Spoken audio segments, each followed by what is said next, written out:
Hey guys, this is Devin here with Hillbilly Networks. Today I wanted to talk to you about a new tool that I got to try out a couple weeks ago. Um,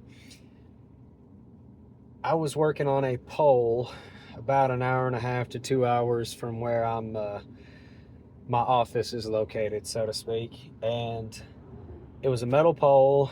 We were trying to drill holes through the bottom of the pole. Um, Normally with metal poles in our actual power territory, we have these special brackets we put around them, or bands, and we don't have to drill through them very frequently. So in about 8 years working at this power company, I've never once had to drill through a metal pole. I've had to drill through a million other things, but not a metal power pole. But in this specific case, the metal was so thick, it was anywhere from a 1/4 inch to a 1/2 inch. In certain places of the pole, it was stacked, which you can see in the picture that's in this video. I spent about,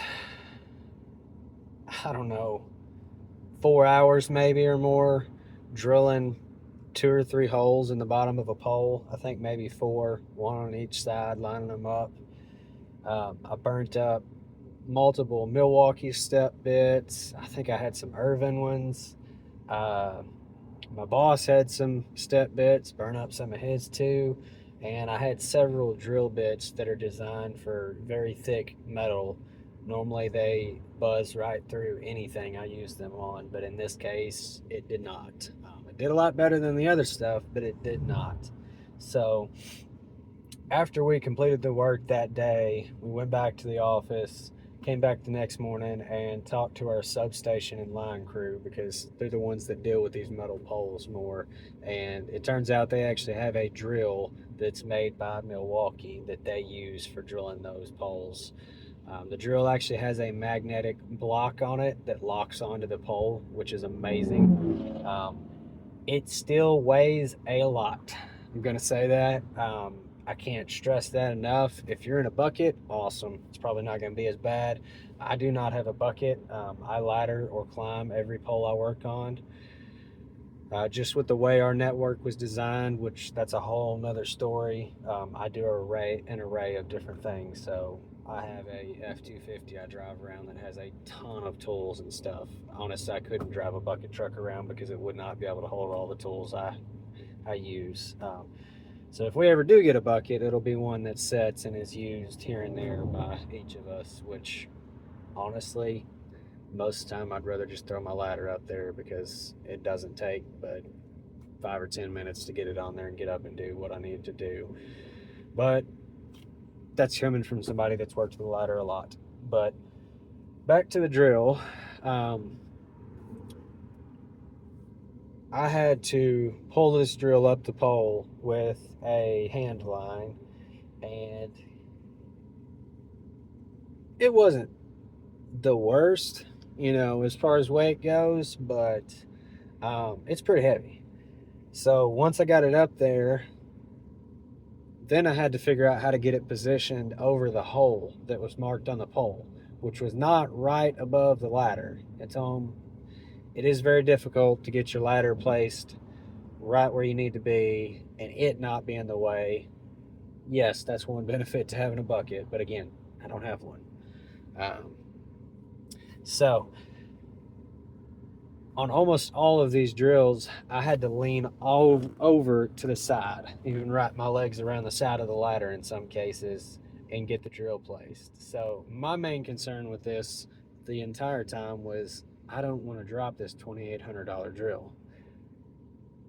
I don't want to have to go back to the office and say, hey, they're going to have to get a new drill. I dropped it. That would have sucked. So I was careful, but the way it works is there's a knob on the bottom of it, and if you turn it clockwise, it will lock onto the pole slightly. Not very much, but it takes a little bit of the weight off, and it allows you to get it positioned, hopefully. And then you turn the knob more, and it locks on fully.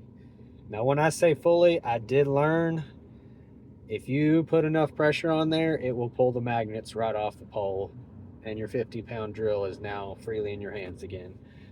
So just be aware, if you push hard enough, it will pull the magnet off the pole.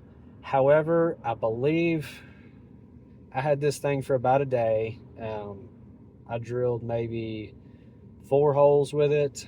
So that was a decent amount of experience with it. But I believe the only reason I was putting pressure on it the way I was is because the bit was dull. At one point, the oil tank on it stopped sending oil through the center of the drill bit. There's a little oil tank on the side of it. It's got a magnet on it, so you can move it back and forth from each side of the drill, and you can also take your wheel that you have that you'll rotate clockwise and counterclockwise to move the drill head away from and towards the pole, just like you would with a drill press in a shop. But basically, they made it to where you can shift that wheel over to the left side or the right side and move your tank to the opposite side so it doesn't get in the way. But I took that tank and I actually threw it up on the pole, since it's magnetic, and I let gravity feed through it, and I had no problems with it oiling the drill bit at that point. So it is possible that first drill bit may not have been dull until it wasn't oiling properly. Because as soon as I switched to another drill bit and I had it oiling properly, yes, it went through it just like our substation guys said it would.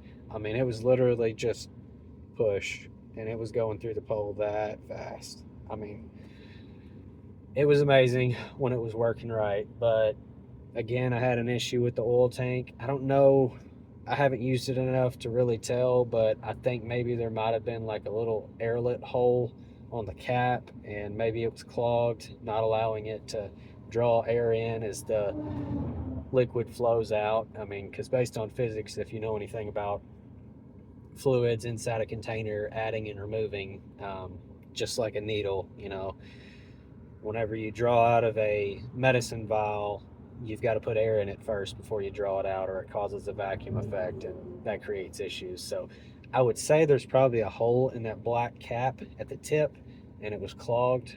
That would be my guess, because I did try loosening the cap, and that seemed to make it better. But all I know is when I threw it on the pole vertically, that's when it started working better. And as soon as I did, like I said, it went through very quickly. So knowing that, say I took the magnets off of it, I'm going to go with that was somewhere between 10 to 15 pounds, maybe more, but I'm going to go with 10 to 15 pounds. That drill would have still weighed a lot. So if I had to hold that thing up there and keep it lined up while I was trying to drill that hole without that magnet, it would have been terrible. It was already hard enough getting it lined up and worrying about dropping it, because I was offset from my hole with my ladder. But I think that thing was amazing. If you drill holes a lot and you're burning up bits with a regular drill, burning up the drill itself, because I did. I mean, I not only burned up a bunch of bits, but the drill itself actually overheated and stopped. I haven't checked on it to see if it's working since that time. That's not something abnormal with us, unfortunately. We do so much drilling and construction on poles and buildings when we're running lines and attaching them and mounting equipment that it's not uncommon for us to be doing something like using a hammer drill to get through a wall and it overheating because we're working out in 100+ degree heat. And then you got to put it in the air conditioning for 30 minutes before you can use it again. But usually they start working again if you ever have that happen. But again, if you're having that happen a lot and it's metal that you're going through, I would get this thing. If your company can buy this for you, that's going to save you a ton of work. The amount of time you usually have to spend pushing on a regular drill, and how, if you're young and you're doing that, it probably don't hurt you much. But as you get older, your arms start to hurt at the end of the day when you've been doing that all day long. You've just been holding a drill, putting a lot of pressure on it. It takes a lot more out of your body when you get older. So that tool, I would recommend it hands down. But if you have any questions, feel free to leave them in the comments. I will post a link to the drill, the Amazon one. There's several different kits. They have ones that are loaded, you know, with a lot of stuff. The one I'm posting, I believe, is the middle of the highway kind of option, because I want to say there was one for maybe 4,000, and I want to say there was one for like maybe 2,000 roughly, but this one's 2,700, and it's, I believe, the exact one I was using kit wise. It comes with drill bits, it comes with everything you need to do it. I believe it even comes with a charger and a battery possibly, but I'll put the link in there and you'll be able to look at it if you want to, buy it if you can or want to, either way. If you have any questions, again, just leave them in the comments.